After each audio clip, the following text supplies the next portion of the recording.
আমরা তাওয়াং চলে এসেছি, আর এই হচ্ছে তাওয়াংয়ের পরিবেশ। এই যে আমরা অ্যাকচুয়ালি রয়েছি, এটা হচ্ছে তাওয়াংয়ের নিউ মার্কেট, আর একদম নিউ মার্কেট একদম বাজারেই আমাদের হোটেল নেওয়া। তো আমরা একটু বেরিয়েছি ঘুরতে। আর এখানে যে আমরা এখানে যেটা মোড়গুলো বলি না, তো এইখানে এরকম গৌতম বুদ্ধের মূর্তি করা আছে। আর এখানে এই যে প্রচুর পরিমাণে ফ্রুটস রয়েছে।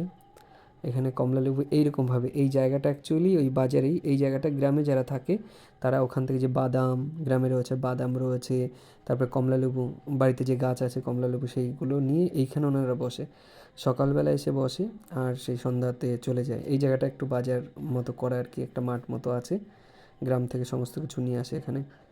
আর এই যে সুন্দর পরিবেশ, এই যে নানান ধরনের দোকানপাট এখানে রয়েছে, হ্যান্ডমেড অনেক জিনিস এখানে রয়েছে, সুন্দর পরিবেশ এখানের।